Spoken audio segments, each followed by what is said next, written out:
स्वागत है आप सभी का एसटी क्लासेस के यूट्यूब में। इलाहाबाद हाईकोर्ट आरओ सीए भर्ती में प्राचीन इतिहास में आज हमारा होगा टेस्ट नंबर पहला। आप लोग अगर टेस्ट नहीं दिए हैं तो इस वाले टेलीग्राम को आप लोग ज्वाइन करिएगा, बिल्कुल ये फ्री है। यहाँ पे आप देखेंगे आपको ये लिखा होगा टेस्ट को ओएमआर सीट पर ही आपको देना है। जैसे आप अगर आप देखेंगे तो अगर हम इसे डाउनलोड कर दें तो इस तरह से ये आपका ओएमआर सीट हो जाएगा साहब, है ना। और इसे अगर हम ओपन करते हैं ओएमआर सीट को तो आप देखिएगा कुछ इस तरह से आपका ओएमआर सीट है। इसमें कुल कितने ऑप्शन हैं? 200 ऑप्शन दिए होंगे, है ना। यानी 200 क्वेश्चन। आपका पेपर भी कितने नंबर का है? तो 200 का है। तो यहाँ पे आप इसको प्रिंट करा लेना। क्या करा लेना? आप इसको प्रिंट करवा लेना, ठीक। इसी ग्रुप में नीचे आप देखोगे, यहाँ पे आप देखिए टेस्ट प्रश्न पत्र नंबर 1, तो आप पहले इसे सॉल्व करिएगा। अभी यहाँ पे टेस्ट दूसरा भी यहाँ पे कंप्लीट हो चुका है, लेकिन टेस्ट 1 आप यहाँ पे देख लीजिएगा। इस तरह से ओपन करेंगे तो टेस्ट 1 में आप देखिए सारे क्वेश्चन दिए हुए हैं, यानी 200 क्वेश्चन दिया हुआ है। तो पहले आप खुद से इसे सॉल्व करिएगा ओएमआर पर, ठीक है। आप क्या करेंगे? खुद से इसे ओएमआर सीट पर सॉल्व करेंगे गोला भर भर करके। उसके बाद आप यूट्यूब पर आइए। जब आप टेस्ट को कर लेना, फिर उसके बाद आकर के यहाँ पे उस टेस्ट का सॉल्यूशन एक्सप्लेनेशन सहित आप मिला लीजिएगा, अपना ओएमआर सीट मिला लीजिएगा और देखिएगा कितने क्वेश्चन आपके सही हुए और कितने क्वेश्चन आपके गलत होते हैं, ठीक है। चलिए, पहला क्वेश्चन दिया गया है कि निम्नलिखित कथनों पर विचार कीजिए, नीचे दिए गए कोड से सही विकल्प का चयन कीजिएगा। 1842 ईस्वी में कर्नाटक के रायचूर जिले के लिंगसगुर नामक स्थान से प्रागैतिहासिक औजारों की खोज की गई थी। सेकंड ऑप्शन कह रहा है कि पाषाण भारत में पाषाणकालीन बस्तियों के अन्वेषण की शुरुआत 1863 में जियोलॉजिकल सर्वे से संबंधित अधिकारी रॉबर्ट ब्रूस फूड ने किया था। दोनों विकल्प आपके सही थे। सी आंसर आपका इस प्रश्न का राइट आंसर था, ठीक है। अगर हम देखेंगे सबसे पहले तो 1842 ईस्वी में कर्नाटक में जगह है रायचूर जिला और वहां पे जगह है लिंगसुगुर। यहाँ पर एक व्यक्ति हैं डॉक्टर प्राइमरोज ने, इन्होंने प्रागैतिहासिक औजारों की खोज की थी। बाकी वैसे अगर आप देखेंगे तो भारत में पाषाण काल के जो बस्तियां खोजे गए उनके अन्वेषण की शुरुआत 1863 में होता है। और ये करता कौन है अन्वेषण? तो रॉबर्ट ब्रूस फूड, जो कि ब्रिटिश भूवैज्ञानिक के साथ साथ वहां के पुरातात्विक भी हैं। सेकेंड क्वेश्चन है, कोपेनहेगन संग्रहालय की सामग्री से पाषाण कांस्य लौह युग का त्रियुगी विभाजन निम्नलिखित में से किसके द्वारा किया गया था? तो इसका जो सही जवाब हो जाएगा साथी वो होगा थॉमसन, यानी पहला हो जाएगा आपका इस प्रश्न का राइट आंसर, ठीक है। अब देखेंगे एक्सप्लेनेशन। क्रिश्चियन थॉमस जार्गेसन ने डेनमार्क के कोपेनहेगन में संग्रहालय में कुछ वस्तुएं रखी थी।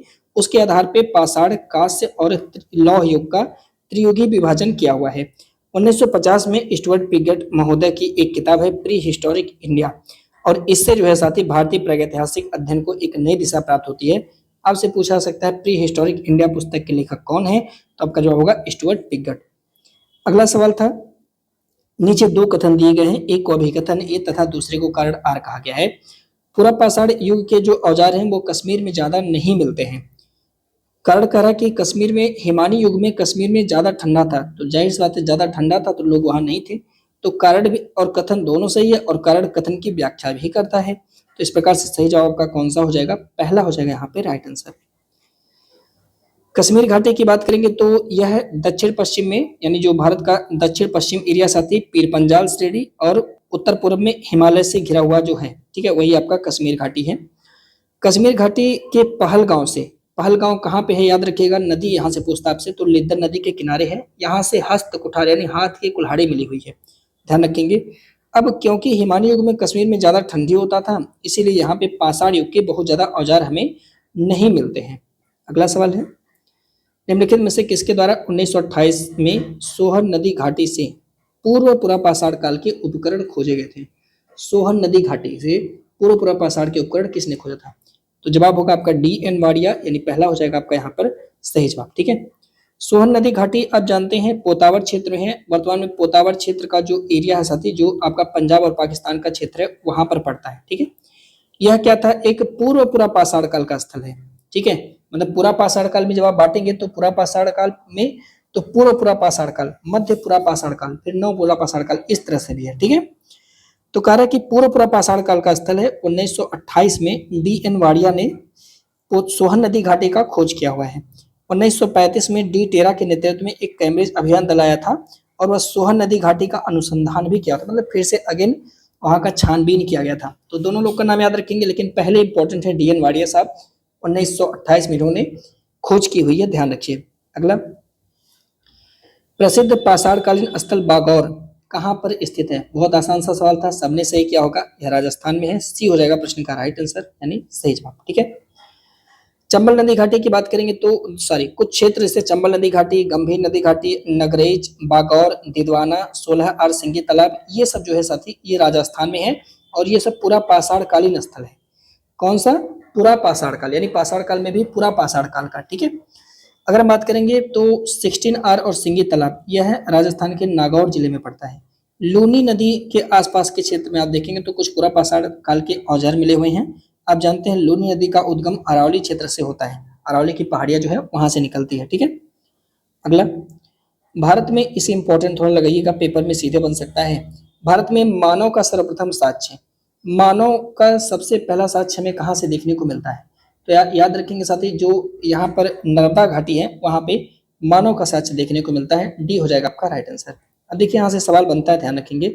नर्मदा नदी घाटी की अगर हम बात करेंगे तो पहली बात ये एमपी में है। आप जानते हैं कि नर्मदा नदी घाटी में एक लोकेशन है साथी मध्य प्रदेश का हथनौर जिला, एमपी में है। कौन सा? हथनौर जिला। और यहाँ से मानव की खोपड़ी मिली हुई है और ये मानव की खोपड़ी आदिम मानव की मानी जाती है। किसके? आदिम मानव की। तो कहा जाता है कि मानव के अस्थि पंजर के साक्ष्य कहाँ से मिले। ठीक है, तो याद रखिएगा। एक व्यक्ति है अरुण सोनकिया, इन्होंने ही नर्मदा नदी घाटी यानी हथनौरा का उत्खनन किया था। कब? 1982 में किया था। यहाँ से जो प्राप्त जीवाश्म है वो प्रथम मानव जीवाश्म है, यानी इसे यही जो मानव की खोपड़ी है वह प्रथम मानव जीवाश्म है। इसे इंपॉर्टेंट लगाना, पेपर में आ सकता है। अगला सवाल है, निम्नलिखित में से कौन सा प्रागैतिहासिक स्थल प्रागैतिहासिक चित्रकला, चित्रकला के लिए कौन प्रसिद्ध था? तो आप बताओगे भीमबेटका। सबने सही लगाया होगा जवाब, मुझे उम्मीद है। भीमबेटका की बात करेंगे तो कहाँ पे? तो नर्मदा नदी के किनारे भोपाल से लगभग में 40 किलोमीटर दक्षिण में पड़ता है। इसकी खोज 1957 में बी.एस. वाकड़कर के द्वारा किया गया। भीमबेटका की गुफाओं के शैल चित्र के लिए प्रसिद्ध है, यानी शैल चित्र, जो शैल है उस पर चित्र बनाया गया। लगभग में 600 प्राचीन गुफाएं मिले हैं। आदमगढ़ की पहाड़ियां भी कहाँ पे पड़ता है? ये भी एमपी में पड़ता है। यहाँ से पूरा पाषाणिक चरण के उपकरण भी देखने को मिलते हैं। आदमगढ़ की पहाड़ियां ये थोड़ा इंपॉर्टेंट है, जो कि कहाँ पे है? एमपी में। सवाल है कि निम्नलिखित कथनों पर विचार कीजिए, नीचे दिए गए से सही विकल्प का चयन कीजिएगा। बेलन नदी घाटी उत्तर प्रदेश के मिर्जापुर जिले में स्थित है। सेकंड कह रहा है कि बेलन नदी घाटी का उत्खनन जी.आर. शर्मा के द्वारा कराया गया था। अब देखिए यहाँ पे दोनों के दोनों विकल्प आपके राइट आंसर हो जाएंगे। इस प्रकार से सही जवाब कौन सा होगा? सी हो जाएगा सही आंसर। ठीक है, दोनों विकल्प सही थे। अगर हम बात करेंगे बेलन नदी घाटी को लेकर के तो यह मिर्जापुर जो उत्तर प्रदेश में है वहां पे स्थित है। यहाँ से हम पूरा पाषाण काल से लेकर के नव पाषाण युग तक, यानी पाषाण काल में अगर आप देखेंगे तो तीनों काल के लगभग में उपकरण हमें यहाँ पर मिलते हैं। बेलन नदी घाटी में इलाहाबाद विश्वविद्यालय के प्रोफेसर से जी.आर. शर्मा, इनके निर्देशन में अनुसंधान किया गया था, यानी खोज किया गया था। बेलन जो है साथी आप जानते हैं टोन्स की सहायक नदी है जो कि मिर्जापुर के पठारी क्षेत्र में बहती है। बेलन नदी घाटी के से पूरा पाषाण काल से संबंधित लगभग में 44 पुरास्थल प्राप्त होते हैं। लोहंदा नाला की बात करेंगे, बहुत ज्यादा इंपॉर्टेंट लोकेशन है, ये भी बेलन नदी के किनारे स्थित है। और यहाँ से आप देखेंगे, ध्यान रखिएगा, अस्थि निर्मित मातृ देवी की प्रतिमा, यानी हड्डी से बनी हुई मातृ देवी की प्रतिमा आपको यहाँ से देखने को मिलता है। तो इसे आप प्लीज ध्यान रखिएगा, ये पॉइंट थोड़ा सा इंपॉर्टेंट है। अस्थि निर्मित मातृ देवी की प्रतिमा कहाँ से मिली? लोहदा नाला से मिली है। अगला सवाल है कि मध्यपुरा पाषाणिक स्थल है निवास कहाँ पे है? तो आप जानते हैं चिरकी और निवास, जो कि मध्यपुरा पाषाण कालीन के स्थल है, महाराष्ट्र में पड़ते हैं। तो सी आंसर इस प्रश्न का था सही जवाब, यानी राइट आंसर। बात करेंगे महाराष्ट्र में तो निवास के पास लोकेशन है साथी चिरकी, यहाँ से पूरा पाषाण कालीन औजार मिलते हैं। और कुछ लोकेशन जैसे कोरेगांव, चंदौली, शिकारपुर, ये भी आपका महाराष्ट्र में ही स्थित है और यहाँ से भी पूरा पाषाण काल के औजार मिलते हैं। यहाँ से मुख्यतः आप हाथ के कुल्हाड़ी पा सकते हैं और काटने के औजार तछड़ी, खुरचनी, ये सभी चीजें आप पा सकते हैं। ठीक है, अगला सवाल है कि रॉबर्ट ब्रूसफोर्ड द्वारा डॉट डॉट में मद्रास की पलवरम से पहला हैंडेक्स प्राप्त किया गया था।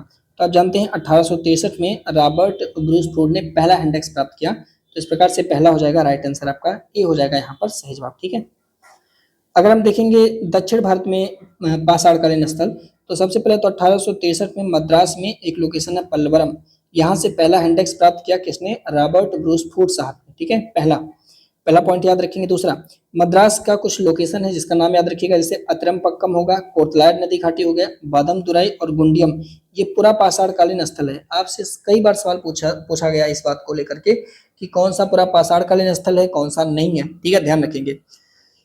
यह पूछा जाएगा कौन सा किस जिले में स्थित है, या किस राज्य में स्थित है? तो जिला नहीं पूछेगा, राज्य पूछेगा। जैसे ये हो गया, ऐसे आंध्र प्रदेश में देखिए गिदलूर और करीमपुटी। कर्नाटक में देखेंगे मालप्रभा, अनंगवाड़ी, भागलपुर, गुलबर्गा, होसंगी, घाटप्रभा। होसंगी यहाँ पे बहुत इंपॉर्टेंट है, पेपर में आता है, यही एक ध्यान रखेंगे तभी काम चलेगा। ये कर्नाटक में पड़ता है, ठीक है। अगला सवाल है, कारण नीचे दो कथन दिए गए हैं, एक को अभिकथन ए तथा दूसरे को कारण आर कहा गया है। वर्तमान में पूरा पाषाण युगीन स्थल जो है वो भारत के लगभग में सभी भागों में मिलते हैं। हाँ, सभी क्षेत्रों में मिलते हैं। असम की घाटियों में भी पूर्व पाषाणकालीन स्थल, असम की घाटियों में पूर्व पाषाणकालीन स्थल नहीं मिलते हैं, गलत है। क्योंकि असम में भी इस समय जो है साथी पूर्व पाषाण काल के स्थल देखने को मिलते हैं, ठीक है। तो इस प्रकार से अगर आप देखेंगे ए सही है परंतु आर गलत है, यानी प्रश्न का सही अगर आपने सी चुना होगा तो आपका राइट आंसर हो जाएगा।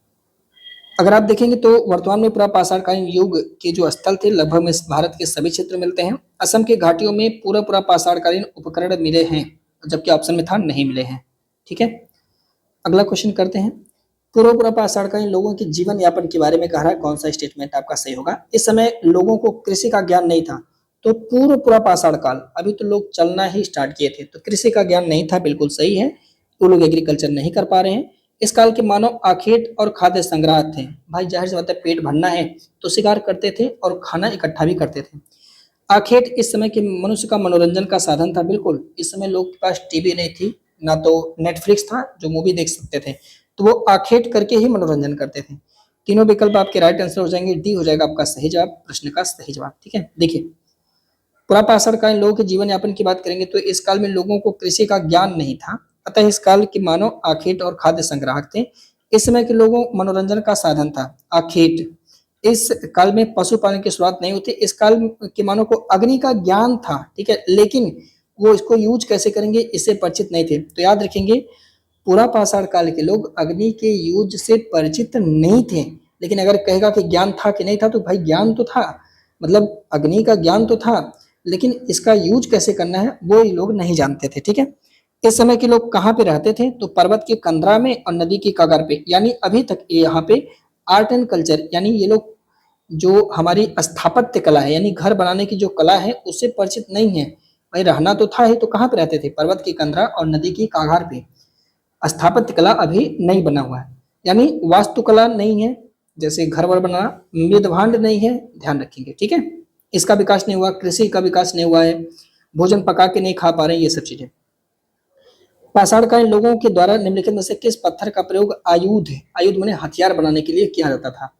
लगभग में, ज्यादातर मात्रा में ये लोग क्वार्टजाइट, बलुआ पत्थर, लेटराइट, इन सभी का प्रयोग करते थे। अगर आपने डी चुना तो आपका राइट आंसर हो जाएगा। देखिए, पाषाण काल के लोगों के द्वारा आयुध निर्माण में क्वार्टजाइट, बलुआ पत्थर, लेटराइट, वेल्डसिडनी का प्रयोग किया जाता था, ठीक है। अभी भी धार्मिक लोगोत्तर की भावना का उदय नहीं हुआ है, इनमें अभी कास्टिज्म जैसा कुछ नहीं है।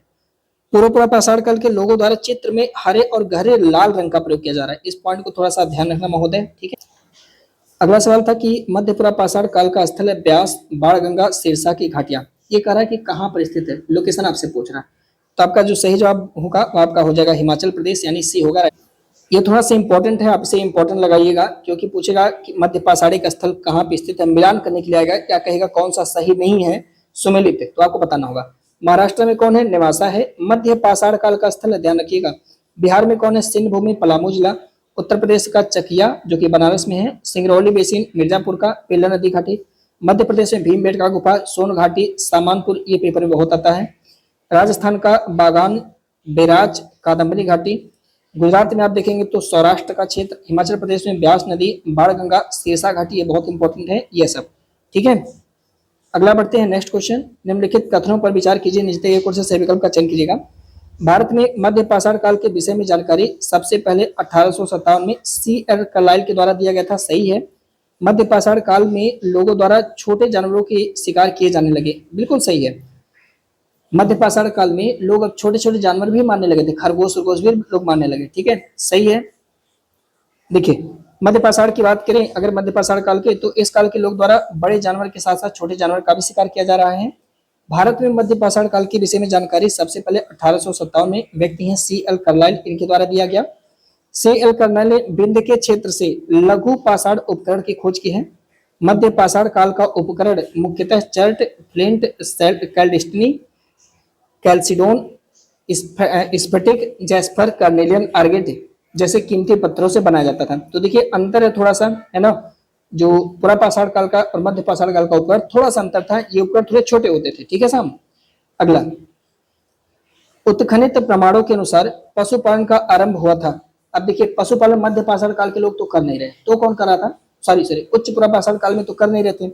तो निचला पुरा पाषाण काल में नहीं था, मध्य पूर्व पुरा पाषाण काल में नहीं था, ऊपरी में भी नहीं था, लेकिन मध्य पाषाण काल में था।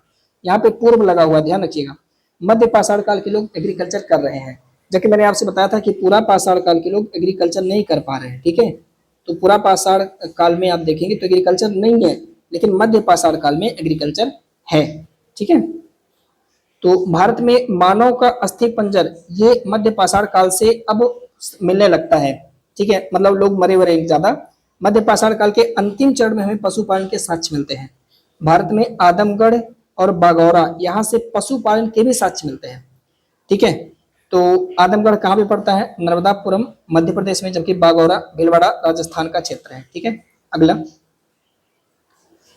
भारत का सबसे बड़ा मध्य पाषाणिक स्थल साथी कौन सा? बागौरा निम्नलिखित में से कहां पर स्थित है? बागौरा तो आपको पता है राजस्थान में स्थित है। सही जवाब कौन सा रहा होगा? बी रहा होगा। आप देखेंगे तो राजस्थान में सुजात क्षेत्र है, तिलबरा है, ये सब बागौरा है। गुजरात में अक्खच है, बलसाना, हीरपुर, लंघनाज है। उत्तर प्रदेश का सराय नहारा है, माधा, दमदमा, चौपानी मंडो, लेखैया, मुरहान पहाड़ी, बघईखोर। ये थोड़ा रट लेना भाई साहब, क्योंकि ये बहुत ज्यादा इंपॉर्टेंट है। उत्तर प्रदेश का आपसे पूछेगा कौन सा मध्य पाषाण काल का स्थल उत्तर प्रदेश में है। ठीक है, मध्य पाषाण काल का स्थल बागौर के बारे में कह रहा है, निम्नलिखित कथनों पर विचार कीजिए। यह भारत का सबसे बड़ा मध्य पाषाणिक स्थल है। इसका उत्खनन बी एन मिश्रा के द्वारा कराया गया था। आपसे पूछ रहा है कौन सा विकल्प यहाँ पर सही होगा, तो सही जवाब हो जाएगा साथी दोनों विकल्प, यानी सी हो जाएगा इस प्रश्न का राइट आंसर, सही जवाब। ठीक है, बागौर की बात करेंगे तो यह राजस्थान के भीलवाड़ा जिले में कौन सी नदी है? कोठारी नदी के तट पर स्थित है। यह भारत का सबसे बड़ा मध्य पाषाणिक स्थल है। बी एन मिश्रा के द्वारा 1968 से 70 के दौरान इसकी खोज की गई थी। यहाँ मानव कंकाल के साक्ष्य मिलते हैं। झोपड़ियों और खंडों द्वारा फर्शों के साक्ष्य भी हमें देखने को मिलते हैं। कला के निम्नलिखित में से किस स्थल से हड्डी के उपकरण मिले हुए हैं? यानी हड्डी से बना हुआ उपकरण कहाँ से देखने को मिलता है? तो उत्तर प्रदेश में ये दोनों लोकेशन आपका पड़ता है साथी, है ना। कौन कौन सा लोकेशन? महदहा और सराय नहारा है, यहाँ से हड्डी के उपकरण देखने को मिलते हैं, महदहा और सराय नहारा है। ठीक है, तो 3 और 4 इस प्रकार राइट आंसर आपका सी हो जाएगा। अगर आपने सी चुना होगा तो बिल्कुल सही है। उत्तर प्रदेश में स्थित है मध्य पाषाणिक स्थल महदहा और सराय नहारा, यहाँ से हड्डी और सींग से बना हुआ उपकरण मिला है, ध्यान रखेंगे। अगला, निम्नलिखित में से कौन सा मध्य पाषाणिक स्थल उत्तर प्रदेश में नहीं है? यहाँ पे इस क्वेश्चन का एक्सप्लेनेशन, और ये क्वेश्चन बहुत ज्यादा इंपॉर्टेंट है। तो कौन सा है? आप जानते हैं चौपानी मंडो, महदहा, दमदमा, बागौर आप जानते हैं ये राजस्थान में पड़ता है। आपने ऊपर कई बार पढ़ा है कि बागौर सर कहाँ पे पड़ता है, तो ये राजस्थान का क्षेत्र है। तो यहाँ पे डी आपका हो जाएगा सही जवाब, राइट आंसर। ठीक है, इसे रट लीजिएगा। उत्तर प्रदेश में कौन कौन से मध्य पाषाणिक स्थल हैं? जैसे सराय नहारा, महदहा, दमदमा, चौपानी मंडो, मुरहान पहाड़, भगैयाखोर और लहखैया, ये उत्तर प्रदेश के मध्य पाषाणिक स्थल हैं। ठीक है, उत्तर प्रदेश में स्थित निम्नलिखित में से किस मध्य पाषाण काल के स्थल से एक ही कब्र से 3 मानव कंकाल, यानी 3 लोग साथी एक ही कब्र में दफनाए गए थे? अब आप सोचिए 3 लोग दफनाए जा रहे हैं, इसका क्या मतलब? मतलब एक बार में तो तीनों लोग मरे नहीं होंगे, जो भी चल रहा होगा भाई, एक साथ 3 लोग दफनाए जाने के वो साक्ष्य देखने को मिलते हैं। हो सकता है ओपन कर करके बार बार दफनाते थे। ठीक है, तो ये कहानी हमें दमदमा से देखने को मिलता है। आप कल्पना करिए एक ही कब्र से 3 मानव कंकाल निकल रहे हैं, इसका क्या ही मतलब हो सकता है? तो आप विचार करिएगा, थोड़ा दिमाग लगाइएगा, क्या मतलब हो सकता है। ठीक है, तो बी हो जाएगा आपका राइट आंसर, दमदमा से, है ना। दमदमा की बात करेंगे तो ये उत्तर प्रदेश का जो प्रतापगढ़ जिला है वहां पे पड़ता है। जिले में सराय नहारा, प्रतापगढ़ में कई लोकेशन है, सराय नहारा है, माधा है, दमदमा, तीनों जो है वो पड़ता है प्रतापगढ़ में। इसका जो खोज अगर आप देखेंगे तो जी आर शर्मा के द्वारा कराया गया था। दमदमा आप देखेंगे तो प्रतापगढ़ का पट्टी तहसील है। इसका उत्खनन 1982 से 87 में किया गया था। यहाँ से हड्डी और सींग निर्मित उपकरण मिले हुए हैं। 41 मानव के शवदान भी मिले हुए हैं और कुछ चूल्हे के गर्त भी यहाँ से देखने को। सवाल यह है कि उत्तर प्रदेश के निम्नलिखित में से किस मध्य पाषाण काल के स्थल से हाथ से बने अनगढ़ किस्म के मृदघा भांड मिले हुए हैं? अब देखिए उत्तर प्रदेश से मृदभांड मिलेंगे। आपने अभी पढ़ा था कि जो पूरा पाषाण काल के लोग हैं वो मृदभांड यानी मट्टी का बर्तन नहीं बना पा रहे थे, वो पत्ते वगैरह में खाते थे। अभी तक भी हालांकि गांव में कहीं प्रथा चलता था, पर अभी नहीं है, अभी लोग सब पॉट्स में बर्तन में खाते हैं, ठीक है। लेकिन कोई लोकेशन ऐसा है जो मध्य पाषाण काल का है और हमारे उत्तर प्रदेश का है, वहां से अनगढ़ अनगढ़ मतलब ऐसे हाथ से बना दिया हुआ है, ऐसे मृदभांड मिले हुए हैं। कहाँ से मिले हुए? तो साथ ही ये चौपानी मांडव से मिलता है, सी हो जाएगा आपका राइट आंसर। यानी मध्य पाषाण काल में बर्तन भी देखने को मिल सकता है।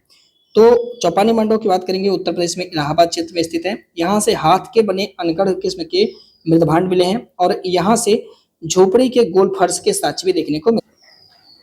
प्रश्न है कि विंध्य क्षेत्र के निम्नलिखित में से किस शैलास्त्र से यानी शिलास्त्र से सर्वाधिक मानव कंकाल देखने को मिले हैं? सबसे ज्यादा मानव कंकाल, अब देखिए शिला माने जो पहाड़ होता है वहीं पर लोग रहते थे, तो वहीं से मानव कंकाल देखने को मिलेगा। उत्तर प्रदेश में कहाँ से मिला था? तो उत्तर प्रदेश में सर्वाधिक मानव कंकाल ये लहखैया के पहाड़ से देखने को मिलता है। डी हो जाएगा प्रश्न का सही जवाब इसमें, ठीक है। लेखैया की बात करेंगे तो उत्तर प्रदेश के मिर्जापुर जिले में स्थित है, विंध्य क्षेत्र में पड़ता है। मोरहान पहाड़, बगईखोर, लेखैया, यहाँ से भी मध्य पाषाण काल के उपकरण मिले हुए हैं। इन स्थलों से लघु पाषाण उपकरण मिले हैं, इनके साथ साथ मानव कंकाल भी मिले हुए हैं। लेखैया की बात करें तो यहाँ से 17 नर कंकाल मिले हुए हैं, जो सर्वाधिक है। यहाँ से मिले नर कंकालों में अधिकांश के सिर पश्चिम दिशा में पड़ेंगे, यानी उत्तर दक्षिण में नहीं दफनाते थे, पश्चिम और पूरब में दफनाते थे, ठीक है। कहाँ से? तो ये लहखैया के लोग। अगला, निम्नलिखित में से कौन सा सही सुमेलित नहीं है? एक तरफ दिया है मध्य पाषाण काल का स्थल और दूसरी तरफ दिया हुआ है संबंधित जिला। अब देखिए वैसा ही क्वेश्चन पूछ रहा है, ठीक है। तो आदमगढ़ का शिलास्त्र आप कहोगे सर ये एमपी में पड़ता है, मध्य प्रदेश में, ना कि उत्तर प्रदेश में। तो इस प्रकार सी ही हो जाएगा, क्योंकि कारक कौन सा सही सुमेलित नहीं है, तो सी हो जाएगा आपका यहाँ पर राइट आंसर, ठीक है सर। अगला, आदमगढ़ शिलास्त्र की बात करेंगे तो यह मध्य प्रदेश के होशंगाबाद जिले में स्थित है। यह मध्य प्रदेश के पंचमढ़ी के पास जगह है, जम्बू द्वीप या डोरुथी द्वीप, यहाँ का जो शिलास्त्र है वहां पर पड़ता है। बीरभानपुर ये पश्चिम बंगाल में दामोदर नदी के किनारे स्थित एक लोकेशन है। बीबी लाल मिश्र के द्वारा बीरभानपुर का खोज किया गया था 1954 से 57 के बीच में, ठीक है। यहाँ पे एक लोकेशन ध्यान रखिएगा कि जम्बू द्वीप और डोरुथो द्वीप, ये जो शिलास्त्र है वो कहाँ पे है? तो पंचमढ़ी पर है, जो कि कैलाश पर्वत पे पड़ता है, सॉरी कैलाश श्रेणी, और ये जो है साथी एमपी में है, ठीक है। अगला, मध्य पाषाण काल के लोगों के जीवन शैली के बारे में कारक कौन सा स्टेटमेंट आपका सही होगा? इस काल के अंतिम चरण में लोगों ने मृदभांड का निर्माण किया था। तो हाँ, आपने देखा था जैसे हमारे उत्तर प्रदेश में मिला है मृदभांड, है कि नहीं है? चौपानी मांडव से मिला है, तो कह सकते हैं कि हाँ मृदभांड का यूज लोग कर रहे हैं। मध्य पाषाण युग में पुरा पाषाण युग की अपेक्षा सामाजिक संगठन थोड़ा सा सुदृढ़ हो गया है, बिल्कुल। अब यहाँ पे थोड़ा थोड़ा लोग जो है इकट्ठा रहने लगे, क्योंकि कृषि अब देखेंगे अंतिम समय में पशुपालन हो रहा है, तो इसका मतलब लोग अब रह रहे हैं, इकट्ठा रह रहे हैं, तभी पशुपालन संभव है। दोनों स्टेटमेंट आपके सही हैं, सी हो जाएगा यहाँ पर राइट आंसर। मध्य पाषाण काल के लोगों का जीवन अगर आप देखेंगे तो लोग अभी भी जो है शिकार पर निर्भर हैं, लेकिन अंतिम चरण में हम पशुपालन के कुछ साक्ष्य देखने को जानकारी मिलती है। अंत्येष्टि संस्कार विधि की जानकारी मिलती है। लोग मृतकों को समाधियों में गाड़ने की प्रथा स्टार्ट कर दिए। पत्थर की गुफाओं की दीवार पर चित्र भी बना रहे हैं, और यहाँ के जो चित्र और नक्काशी हैं, इससे मध्य पाषाण युग के सामाजिक जीवन, आर्थिक क्रियाकलाप की जानकारी मिलती है। तो अगर आपसे पूछे कि मध्य पाषाण काल के बारे में जानकारी कैसे मिलती है, तो जवाब होगा कि भाई जो चित्र बने हुए हैं कहाँ पर? गुफाओं की दीवारों पर, जैसे भीमबेटका की गुफा और जो भी अन्य गुफाएं हैं, मोरहान पहाड़ उत्तर प्रदेश का, वहां पे जो चित्र बने उससे लोगों के सामाजिक जीवन और आर्थिक क्रियाकलाप की जानकारी मिलती है। मध्य पाषाण युग में पुरा पाषाण युग की अपेक्षा सामाजिक संगठन अब साथी ज्यादा सुदृढ़ हो चुका है, ध्यान रखिएगा। निम्नलिखित में से किसके द्वारा सबसे पहले नवपाषाण या न्यूलिथिक शब्द का प्रयोग किया गया था? अब नवपाषाण युग के क्वेश्चन करते हैं, तो सबसे पहले याद रखेंगे सर जॉन लुबाक के द्वारा, ठीक है, न्यूलिथिक वर्ड का प्रयोग किया गया। इस प्रकार सही जवाब कौन सा बनेगा? पहला बन जाएगा आपका राइट आंसर। नवपाषाण काल या न्यूलिथिक शब्द का सबसे पहला बार प्रयोग किया गया कब, किसके द्वारा? सर जॉन लुबाक ने किया। कब? 1865 में किया था। सर जॉन लुबाक की पुस्तक है प्री हिस्टोरिक टाइम्स, इसमें इन्होंने न्यूलिथिक शब्द का प्रयोग किया हुआ है, ठीक है। अगला, माइल्स वर्किट के अनुसार निम्नलिखित विशिष्ट विशेषांगों को नवपाषाण सांस्कृतिक माना जाएगा। यानी कौन सा विशेषता होना चाहिए किसी पर्टिकुलर क्षेत्र में जब हम उसे नवपाषाण काल मान लेंगे? तो यहाँ पे उन्नत कृषि कार्य, क्योंकि आप जानते हैं कि जो मध्य पाषाण काल था उसके अंतिम चरण में एग्रीकल्चर हो रहा था, तो नवपाषाण तब माना जाएगा जब एग्रीकल्चर बहुत अच्छे से हो रहा होगा, बिल्कुल सही है। सेकंड, पशुओं का पालन, आपने देखा था मध्य पाषाण काल के अंतिम चरण में पशुपालन हो रहा है, लेकिन और बढ़िया से पशुपालन होगा तो इसका मतलब वो नवपाषाण काल का समय है। पत्थर के औजारों का घर्षण और उन पर पालिश, अभी तक आपने देखा था पूरा पाषाण काल में घर्षण नहीं था, पालिश नहीं थी। मध्य पाषाण काल के औजार छोटे थे लेकिन पालिश नहीं थी। इन्होंने कहा कि जो पालिशदार बर्तन होंगे, अगर वहां पे कोई पालिशदार औजार मिलता है तो मतलब वो जो क्षेत्र है वो नवपाषाण काल का क्षेत्र है। मृदभांड बनाना, जैसा कि आपने देखा मध्य पाषाण काल के लोग अंतिम चरण में मृदभांड बना रहे हैं, तो इन्होंने कहा कि अच्छा से अगर बढ़िया मृदभांड बनाने लगेंगे तो वो नवपाषाण काल का स्थल है। बिल्कुल सही है, ये चारों क्वालिटी अगर होगा तो उस लोकेशन को किसने कहा है, माइल्स वर्किड ने कहा कि तब जाके वह स्थान जो है खुदाई में अगर ये चारों विशेषता मिलेगी तब जाके वह नवपाषाण कालीन संस्कृति मानी जाएगी। ठीक है, उम्मीद करता हूँ चीजें आपको समझ में आ रही हैं। अगला, भारतीय उपमहाद्वीप में कृषि के प्राचीनतम साक्ष्य कहाँ से मिले? तो कृषि के प्राचीनतम साक्ष्य को लेकर के बहुत ज्यादा कंफ्यूजन है साहब, ध्यान रखेंगे। तो यहाँ पे याद रखेंगे, कृषि का प्राचीनतम साक्ष्य अगर आप देखेंगे तो संतकबीरनगर जिले के लहुरा देव में कृषि के प्राचीनतम साक्ष्य मिले हुए हैं नवीन खोजों के अनुसार, इसे ध्यान रखेंगे। तो इस प्रकार से राइट आंसर आपका कौन सा हो जाएगा? पी हो जाएगा सही जवाब। ठीक है, विश्व के संदर्भ में अगर आप देखेंगे तो नवपाषाण युग में 9000 ईसा पूर्व से प्रारंभ होता है, लेकिन भारत में इसकी शुरुआत आप देखेंगे 7000 ईसा पूर्व में होता है। नवीन खोजों के आधार पर भारतीय उपमहाद्वीप में प्राचीनतम कृषि साक्ष्य वाला स्थल संतकबीरनगर का लहुरा देव है। लहुरा देव से 9000 से 7000 ईसा पूर्व तक के बीच का चावल का साक्ष्य मिला हुआ है। स्पष्ट है, पहले जो है मेहरगढ़ जो है साथी वो प्राचीनतम कृषि साक्ष्य वाला स्थल था। अगला, उत्तर प्रदेश के सांस्कृतिक विरासत के संबंध में निम्नलिखित कथनों पर विचार कीजिएगा। इस प्रदेश के अनेक उत्खनित पुरास्थलों से वैश्विक संदर्भ में कृषि का प्राचीनतम साक्ष्य मिलते हैं। तो हमारे यहाँ लहुरा देव से मिलता ही है, बात सही है।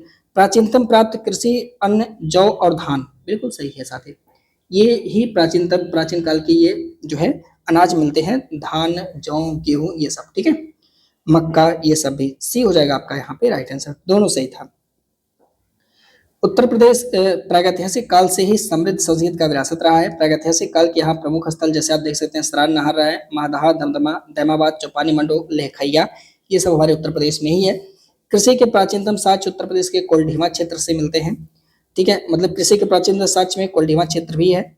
मानव द्वारा प्राप्त सर्वप्रथम अन्न जो है साथी वो जौ है। इसके बाद आप देखेंगे गेहूं, चावल, मक्का, बाजरा, सोरगम, राई, जई, ऐसे भी चीजें देखने को मिलते हैं। चावल मतलब वही धान। ठीक है, अगला, निम्नलिखित में से किसके द्वारा नवदा टोली का उत्खनन किया गया था? ये भी बहुत ज्यादा इंपॉर्टेंट क्वेश्चन है। तो एच.डी. संकालिया के द्वारा नवदा टोली का उत्खनन किया गया था। सी हो जाएगा प्रश्न का आपका राइट आंसर, सही जवाब। नवदा टोली की बात करेंगे साथी तो यह मध्य प्रदेश में स्थित है। इसका उत्खनन जो है पूना के डेक्कन कॉलेज के प्रोफेसर हैं एच.डी. संकालिया, इन्होंने किया हुआ है। और यह एक ताम्र पाषाणी का स्थल है। अब हम लोग देखिए किस दुनिया में पहुंच गए। नवदा टोली एक ताम्र पाषाणी का स्थल है, यानी तांबा और पाषाण इसको मिलाकर के उपकरण बनाया जाएगा, तो ऐसा लोकेशन ताम्र पाषाणी का स्थल कहलाएगा।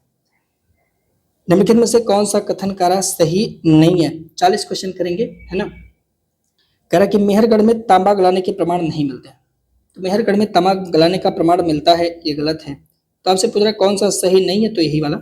मेहरगढ़ से नवपाषाण काल से लेकर के हड़प्पा से लेकर के एक लंबे सांस्कृतिक इतिहास की जानकारी मिलती है, हड़प्पा तक। तो नवपाषाण से लेकर हड़प्पा तक जानकारी मिलती है, सही है। मेहरगढ़ को हम बलूचिस्तान का रोटी का कटोरा कहते हैं, सही है। मेहरगढ़ से कच्ची ईंटों के आयताकार मकानों में लोग रहते थे। अब देखिए लोग मकान बना के रह रहे हैं, यानी अगर हम आगे चलते जाएंगे तो एक समय ऐसा आएगा साथी जब हम कांस्य युग में आ जाते हैं, ताम्र पाषाणिक युग में आ जाते हैं। अब लोग घर बनाना स्टार्ट कर दिए। ठीक है, मतलब कि आप देखिएगा वास्तुकला का उद्भव यहाँ पर देखने को मिल सकता है। तो क्वेश्चन कह रहा है कि मेहरगढ़ या भारत के उत्तर पश्चिम क्षेत्र में स्थित है। यहाँ से नवपाषाण काल से लेकर के हड़प्पा काल तक के एक लंबे समय का इतिहास मिलता है। मेहरगढ़ से तांबा गलाने का स्पष्ट प्रमाण मिलता है। मेहरगढ़ के को हम बलूचिस्तान की रोटी का कटोरा बोलते हैं। यहाँ के लोग कच्ची ईंटों के आयताकार मकान में से मतलब गोल घर बना करके रहते थे। अगला, कश्मीर घाटी में लोकेशन है बुर्ज होम का उत्खनन निम्नलिखित में से किसके द्वारा किया गया था? बहुत ही इंपॉर्टेंट क्वेश्चन है, याद रखेंगे। डी टेरा और पीटरसन के द्वारा उत्खनन किया गया था बुर्ज होम का, तो पहला हो जाएगा राइट आंसर। बात करेंगे बुर्ज होम को लेकर के तो 1935 में डी टेरा और पीटरसन ने इसका उत्खनन किया हुआ है। यहाँ नवपाषाणकालीन लोग एक झील के किनारे गर्तावास यानी गर्त होम बना करके रहते थे। ठीक है, एक कब्र से मालिक के साथ कुत्ते दफनाए जाने का प्रमाण हमें बुर्ज होम से देखने को मिलता है। और यहाँ से तांबे का वाड़ाग्र यानी बाढ़ का जो टुकड़ा होता है, जो तीर धनुष होती है ना, इसका जो आगे का पार्ट है, ये हमें यहाँ से मिलता है साहब। ठीक है, गुफकराल की बात करेंगे, इसका शाब्दिक अर्थ है कुम्हार की गुफा, और ये भी आपका लोकेशन कश्मीर घाटी में ही स्थित है, नौपाषाणिक स्थल है। अगला कह रहा है कि नौपाषाणिक स्थल कोल्डिहवा के बारे में स्टेटमेंट कौन सा सही है। उत्तर प्रदेश के संत कबीरनगर जिले में स्थित है। कोल्डिहवा को भारत में ही नहीं बल्कि विश्व में सबसे पुराना कृषि कृषि का साक्ष्य सबसे पुराना कृषि साक्ष्य वाला स्थल माना जाता है।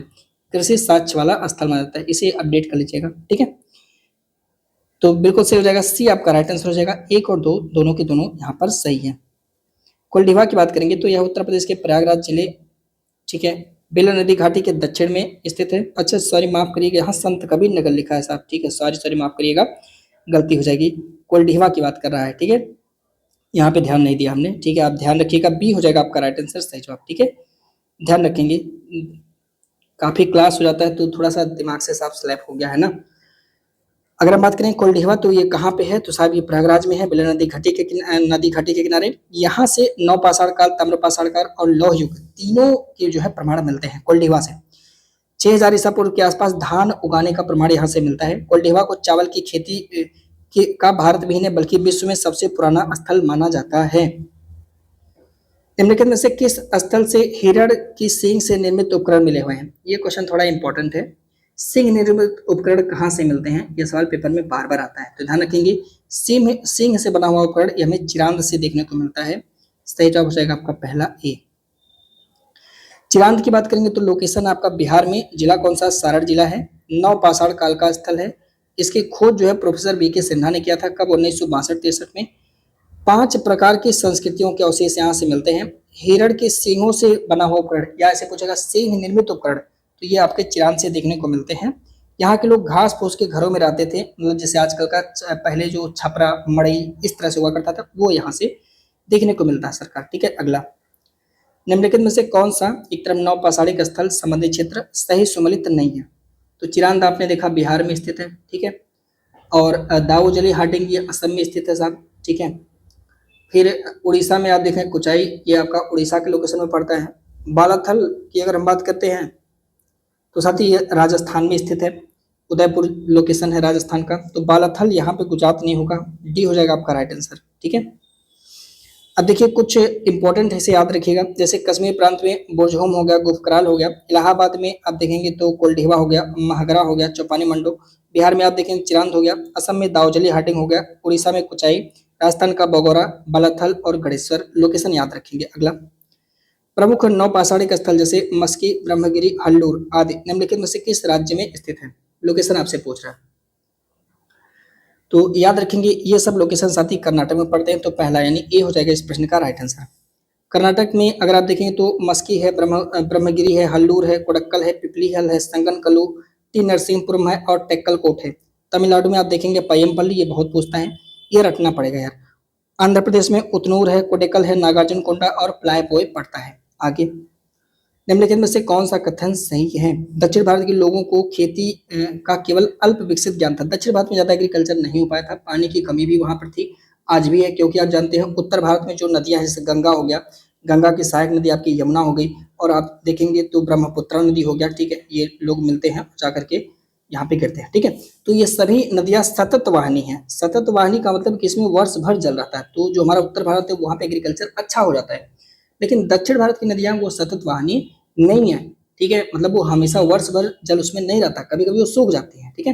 तो इस कारण से वहां के लोगों को अल्प विकसित ज्ञान था। दक्षिण भारत में नवपाषाणकालीन किसानों द्वारा उगाई गई, लेकिन पहले भी आप जानते हैं जहाँ पे पानी नहीं होता वहां पे मोटे अनाज उगाए जाते हैं, जैसे मिलेट या रागी। बिल्कुल सही है, सी हो जाएगा आपका स्टेटमेंट, दोनों आपके सही है। दक्षिण भारत की नवपाषाणकालीन संस्कृति के को 3 चरणों में वर्गीकृत किया गया है, ठीक है। दक्षिण भारत के लोगों को खेती का केवल अल्पविकसित ज्ञान है, जो संभवतः ये लोग जानवर भी नहीं पालते हैं। दक्षिण भारत के नवपाषाणकालीन किसानों द्वारा उगाई गई पहली फसल साथ ही मिलेट या रागी है। अगला, ये क्वेश्चन इंपॉर्टेंट है, ध्यान रखिएगा। राख का टीला निम्नलिखित में से किस नवपाषाणिक स्थल से मिला है। राख का टीला ये हमें दक्षिण भारत में देखने को मिलता है, साथ ही खास करके संगनकल्लू से ये चीज प्राप्त होता है, पिपलीहल, संगनकल्लू। तो इस प्रकार से जवाब आपका हो जाएगा कौन सा, बी हो जाएगा आपका राइट आंसर। याद रखेंगे, जैसे उतनूर होगा यहाँ से देखने को मिलता है, फिर कोडकल से हमें राख के टीले मिलते हैं, साथ ही संगनकल्लू और कुपकल से भी देखने को मिलते हैं राख के अनेक टीले। स्पष्ट है कि राख के टीले नवपाषाणकालीन जो मवेशियां हैं साथी उनके बाड़े थे, यानी कि उनकी गोबर वगैरह को ये जलाया गया था। निम्नलिखित कथनों पर विचार कीजिए, नीचे दिए गए कोट से सही विकल्प का चयन कीजिएगा। कृषि पशुपालन धातु विज्ञान की प्रगति नवपाषाण कालीन अर्थव्यवस्था की मुख्य विशेषता है, बिल्कुल सही थी भाई। यहाँ पे एग्रीकल्चर हो रहा है, पशुपालन हो रहा है, धातु आप देखेंगे तो लोग धातुओं को भी गला रहे हैं। नवपाषाण काल में आखेट खाद्य संग्राहक से लोग कहाँ ट्रांसफर हो गए, एग्रीकल्चर की तरफ ट्रांसफर हो गए, बिल्कुल सही है। अब लोग जो है कृषि कर रहे हैं, ठीक है। पहले तो मध्यपाषाण काल में लोग आखेट करते थे, अब जो है साथी एग्रीकल्चर कर रहे हैं। दोनों विकल्प सही था। करें निम्नलिखित कथनों पर विचार कीजिए, नीचे कोट से सही विकल्प का चयन कीजिए। मृदभांड नवपाषाण काल के अंत में धातु का प्रयोग आरंभ हो गया, बिल्कुल सही है। आप देखेंगे तो मृदभांड काल जैसे खत्म होता है, यानी मिट्टियां जो नवपाषाण काल का जो अंतिम चरण है साथी वो मृदभांड काल होता है, ठीक है। मतलब अच्छा खासा मिट्टी, इसके बाद लोग जो है साथी अच्छा खासा बर्तन, इसके बाद लोग जो है साथी वो अब तांबा इस्तेमाल करेंगे। प्रागैतिहासिक मानव द्वारा प्रयोग में लाई गई पहली धातु कौन सी थी, तांबा थी। दोनों स्टेटमेंट आपके यहाँ पे सही हो जाएंगे। ताम्रपाषाणी संस्कृति की बात करेंगे तो नवपाषाण काल में दो चरण थे, गैरिक मृदभांड काल और मृदभांड काल। मतलब जब मृदभांड अच्छा से नहीं बना हुआ था तब उसको गैर मृदभांड काल बोलते थे, और जब मृदभांड अच्छे से बन गया तब उसको मृदभांड काल बोलते थे, ठीक है। मृदभांड नवपाषाण काल के अंत में लोग धातु का प्रयोग करने लगे। प्रागैतिहासिक मानव द्वारा प्रयोग में लाई गई पहली धातु तांबा थी। इस काल में तांबे के औजार के साथ साथ पत्थर के औजार का भी चलन था। इस कार्य से ताम्रपाषाणिक संस्कृति या कैल्कोलिथिक कल्चर कहते हैं। इसके बारे में आगे हम कल के सेशन में बात करेंगे। तो मिलते हैं आपसे हम कल के वीडियो में, तब तक के लिए हमें इजाजत दीजिए। वंदे मातरम, जय हिंद। यहाँ से हम लोग कल से करेंगे साहब, ठीक है। चूंकि 200 क्वेश्चन है तो यानी टोटल 5 वीडियो में हम इसे कवर करेंगे।